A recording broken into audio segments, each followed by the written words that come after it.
अस्सलाम वालेकुम नाज़रीन, FSID न्यूज में आपका इस्तकबाल है। मैं मोहम्मद फारूक। पढ़ते हैं आज की ताज़ा खबर। SS dental care multi speciality and implant centre doctor Salim Malik की जानिब से रोजाना फ्री चेकअप। टाइमिंग सुबह 11 बजे से रात 8 बजे तक। Sunday also open. यहाँ पर implant with teeth in 3 days, laser treatment, Hollywood smile design, flexible denture व दीगर ट्रीटमेंट किए जाते हैं। SS dental care clock tower beside Rahmat मस्जिद, HR complex, first floor, SBI main branch road, Mahbub Nagar मस्जिद। आने वाले कॉरपोरेशन इंतखाबात के पेश नज़र BRS पार्टी कैंप ऑफिस में महबूब नगर शहर के अहम कायदीन का इजलास। साबिक वजीर श्रीनिवास गौड़ का खिताब। BRS पार्टी की जानिब से महबूब नगर में वाक़ कैंप ऑफिस में आने वाले कॉरपोरेशन इंतखाबात के पेश नज़र शहर के अहम कायदीन का इजलास मुनक़द हुआ। इस इजलास में साबिक वजीर श्रीनिवास गौड़ ने खिताब करते हुए कहा कि महबूब नगर अर्बन डेवलपमेंट अथॉरिटी मुड़ा BRS हुकूमत के दौर में कायम की गई। उन्होंने कहा कि आइंदा कॉरपोरेशन इंतखाबात में पार्टी के लिए मुखलिसाना तौर पर काम करने वाले कारकुनों को तरजीह दी जाएगी। पार्टी की जानिब से जिस उम्मीदवार का ऐलान किया जाए उसकी कामयाबी के लिए तमाम कायदीन और कारकुनान को मुत्तहद होकर काम करना होगा। जिन लोगों को इस बार मौका नहीं मिल पाएगा उन्हें मुस्तकबिल में बेहतर मौक़े फराहम किए जाएंगे। साबिक वज़ीर ने कहा कि BRS हुकूमत न होने की कमी आवाम बखूबी महसूस कर रही है। देहातों के दौरों के दौरान आवाम मसाइल का अंबार लगा रहे हैं और ये एतमाद ज़ाहिर कर रहे हैं कि दोबारा BRS ही इक़्तिदार में आएगी। उन्होंने कहा कि BRS हुकूमत के दौर में महबूब नगर हल्के में तालीम, सेहत और रोज़गार के शोबों की तरक्की की गई। मेडिकल कॉलेज के साथ साथ 1000 बिस्तरों पर मुश्तमिल अस्पताल कायम किया गया। साबिक वज़ीर श्रीनिवास गौड़ ने इल्ज़ाम आयद किया कि BRS हुकूमत के दौर में शुरू किए गए कई तरक्याती काम मौजूदा कांग्रेस हुकूमत के आने के बाद रोक दिए गए और उन्हें मुकम्मल नहीं किया गया। इस इजलास में साबिक रियासती अक़लियती मालियती कॉरपोरेशन चेयरमैन व BRS रियासती सेक्रेटरी इम्तियाज़ इसाक, साबिक लाइब्रेरी चेयरमैन राजेश्वर गौड़, साबिक म्यूनसिपल चेयरमैन नरसिम्लू, साबिक मोंडा चेयरमैन गंजी वेंकन्ना, टाउन सदर शिवराज, सीनियर कायदीन गणेश, श्रीनिवास रेड्डी, अनंत रेड्डी, अनवर पाशा, साबिक ज़राई मार्केट कमेटी चेयरमैन अब्दुर्रहमान, कायदीन अंजिनयल्लू, प्रवीण के अलावा दीगर भी मौजूद थे। దయచేసి మరి కార్పొరేషన్లు అత్యధికంగా మనకు డిమాండ్ ఉంది. ప్రతి వార్డు నుంచి నాకు రోజు ఫోన్లు అవే, నేను ఇలా వాడతాను. కొందరైతే వేరేతో ఫోన్ చేయించడం, డాక్టర్తో ఫోన్ చేయించడం, పెద్ద మందితో ఫోన్ చేయించడం, వాళ్ళకు నా అభిమానులు. అయితే ఒకటే దయచేసి చెప్తున్నా, ఇంతకుముందు అందరూ కూడా మాట్లాడింది, ఇది రిజర్వేషన్ ఫస్ట్ SC ఎక్కువ పాపులేషన్ SC తీస్తారు, ST పాపులేషన్ ప్రకారం ST తీస్తారు. దానిలో మళ్ళీ మెన్ ఉమెన్ అనేది ల్యాండ్ తీస్తారు. అప్పుడు మీరు కంపల్సరీ ఉండాలి. మెన్ ఉమెన్ది ల్యాండ్ తీసేటప్పుడు పెద్దలందరూ కూడా అక్కడ ఉండాలి. చిట్టీలు వేసేటప్పుడు చూసి ఉమెన్ మెన్ అనేది తీసుకోవాలి. వేసేటప్పుడు మన ముందర ఏమని చెప్పాలి, తీసేటప్పుడు చెప్పాలి. ఆ గ్యాంబ్లింగ్ జరగదు. అక్కడ అవసరం అనుకుంటే కెమెరాలు పెట్టమని చెప్పాలి. ఎలక్షన్ కమిషన్ కూడా మీరు లెటర్ పెట్టాలి, CC కెమెరాలు పెట్టి చేయమని చెప్పి. అప్పుడు మెన్ ఉమెన్ అనేది ల్యాండ్ ద్వారా వస్తుంది. తర్వాత BC 15, 20 అనుకో, 20లో మళ్ళీ మెన్ ఉమెన్ కూడా రిజర్వేషన్ ల్యాండ్ ఇస్తారు. జనరల్లో ఉమెన్ ఎంతో మళ్ళీ ల్యాండ్ ఇస్తారు. కనుక అన్ని అయిపోయిన తర్వాత SCలు ఎంత, STలు ఎంత, SC ST BC పాపులేషన్ పేరు మీద ఉంటాయి. మెన్ ఉమెన్ అనేది ల్యాండ్ మీద ఉంటుంది. మిగతా జనరల్, ఇంకా జనరల్ కూడా మళ్ళీ లేడీ జనరల్ ఉమెన్ కూడా ఉంటుంది. చాలా ప్రాసెస్ ఉంటుంది. దానిలో మనం దృష్టి పెట్టుకొని లాస్ట్కి అయిపోయిన తర్వాత మళ్ళీ మనం ముందు నుంచి ఎవరైతే ఇంట్రెస్ట్ ఉన్న వాళ్ళు మరి టౌన్ అధ్యక్షుడు, మాజీ చైర్మన్ దరఖాస్తులో ఒక నమూనా తయారు చేసి ఆ నమూనాలో మొత్తం ఏ డివిజన్ అనేది దరఖాస్తు ఇస్తే ఆ దరఖాస్తు ప్రకారం అవన్నీ చేద్దాం.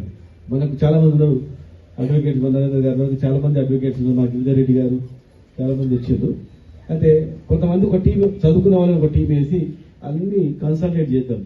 డివిజన్ వైజ్ గా ఎంతమంది వచ్చారు ముందు చేసి పెట్టిన తర్వాత రిజర్వేషన్ ఖరారు అయిపోయిన తర్వాత అందులో ఎవరు ఫిట్ అవుతారు అనేది మళ్ళీ సరి చేసుకుందాం. దరఖాస్తు ఇచ్చినట్లయితే డివిజన్ వైజ్ గా తయారు చేస్తారు. మంచి ప్రొఫార్మా తయారు చేసిన వాళ్ళు పట్టణ మన అధ్యక్షుడు, మిగతా వాళ్ళందరూ కూడా, వెంకన్న గారు అందరూ. కనుక దయచేసి ఇక మీరేం డౌట్ పెట్టుకోకండి. పోయిన వాళ్ళు ఆ టికెట్ దొరకకపోతే వస్తారని ఏదైనా బస రైలు ఒక ట్రైన్ దొరకకపోతే ఇంకోటి రైలు. మన గురించి ఏమిటికైనా త్యాగానికి సిద్ధమైనటువంటి వాళ్ళే వాళ్ళంతా కన్సల్ట్ చేసి అన్న ఎప్పుడో పోయిన వారం రోజులకే అంటే కూడా కొంత సమయం వచ్చినప్పుడు ఉంది అన్నారు. వాళ్ళు అప్పటి నుంచి పార్టీకి కృషి చేసిన వాళ్ళే, పార్టీకి పనిచేసిన వ్యక్తులే. అసలు టీమే ఇప్పుడు ఇక్కడ ఉంది కనుక ఏ ఆర్టీ అనుమానం పడవద్దు. వచ్చిన వాళ్ళకు టికెట్ ఇచ్చేదే ఉండదు ఒకటి. ప్లస్ కొంతమంది చెప్పారు టికెట్ ఎవరికి ఇచ్చినా అందరు కలిసి కరెక్ట్గా చేయాలని. ముగ్గురు ఉంటారు, నలుగురు ఉంటారు.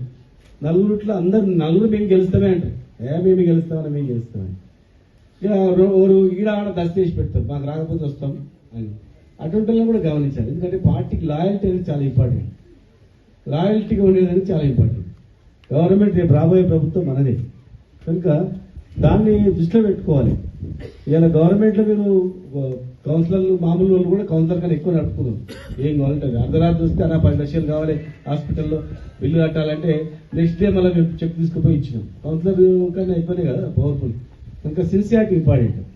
కొందరు ఏం చేస్తారంటే రాకపోతే అటు దస్తి పెట్టుకొని ఉంటారు ఒకటి.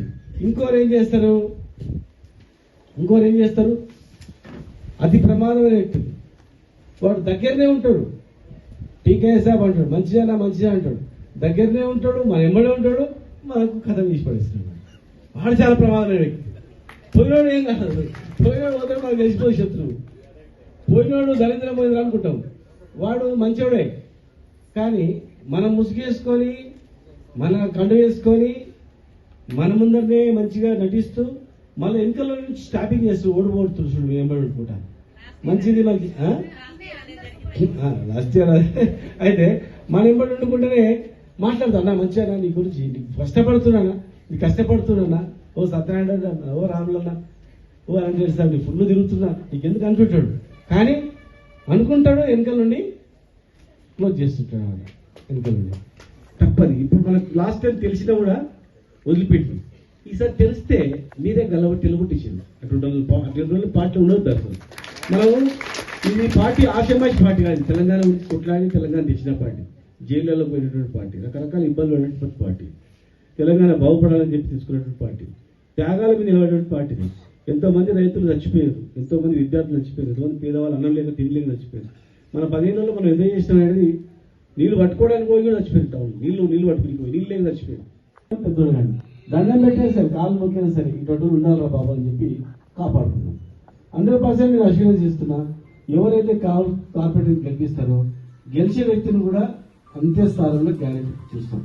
నాకు ఇస్తేనే పార్టీ ఇచ్చినట్లా, నాకు ఇవ్వకపోతే ఇయ్యనట్లా అనేది తప్పదు. రేపు ఎవరైనా అడగండి, పార్టీకి ఎవరికైనా అడగండి, రేపు వచ్చే పార్టీ ఏది, భవిష్యత్తున్న పార్టీ ఏది, 10 సంవత్సరాలు. ఈ రోజు నేను ఇక్కడ వచ్చాను, ముగ్గురు ఎన్నట్టు వెయిట్ చేస్తున్నాను కొంతమంది ఆడోళ్ళు, ఊరోళ్ళు అంతా. కనుక గ్రామాలు ఈరోజు మనం లేని లోటు ఏంటనేది తెలిసిపోతుంది. ఇద్దరు ఫ్రెండ్స్ ఉంటే ఇద్దరు మంచిగా ఉంటారు, కానీ విడిపోయిన తర్వాత మనిషి ఏంటంటే దూరం అయినప్పుడు తెలుస్తుంది. మన ప్రభుత్వం దూరం కాగానే తెలంగాణకు కేసీఆర్ అనేది ఎట్లా అని. आप हमारा ये वीडियो YouTube पर देख रहे हैं तो सब्सक्राइब करना ना भूलें और बेल आइकन दबाएं। और अगर आप हमारा ये वीडियो Facebook पर देख रहे हैं तो पेज को लाइक करें और फॉलो करें।